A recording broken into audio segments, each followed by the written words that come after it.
Good afternoon, everyone. Thank you so much for coming here and joining us. Thank you, everyone, for coming in short notice. What's really interesting about what's happening today is that there is a particular irony. Most of the refugees that are in this country and those on their way, and most of the immigrants in this country are members of our community who are fleeing countries because they are living in fear. They are looking for independence. They are looking to live in a democracy that welcomes them.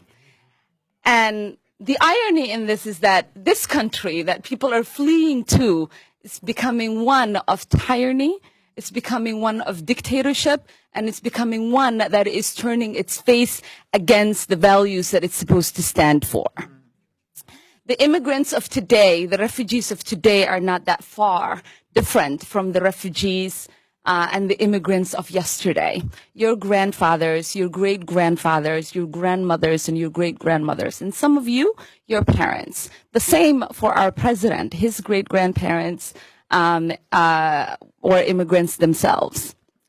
When they were coming here, they were seeking particular opportunities that would allow them to have a job, to have an income to feed their kids, to have an opportunity to get an education, to have an opportunity to give their children better life and a different trajectory than the one they would have if they stayed in their own country.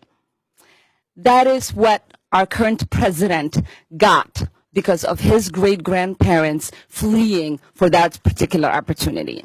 This is what he's denying us, what he's denying our relatives who want to come here, who want to live in freedom, who understand what it means to be silenced.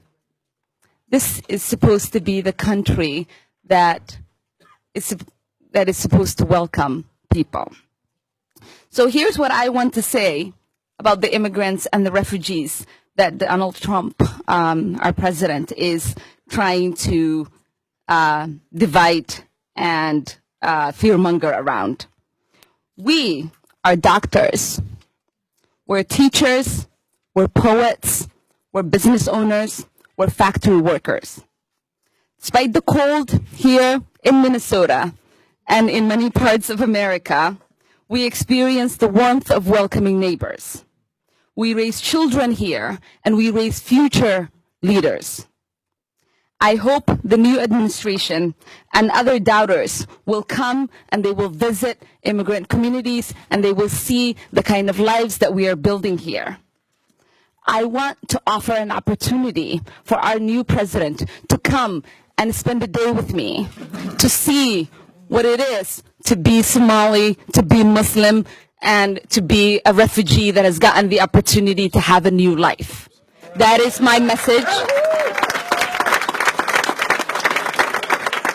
And I hope he takes me up on my offer. Thank you.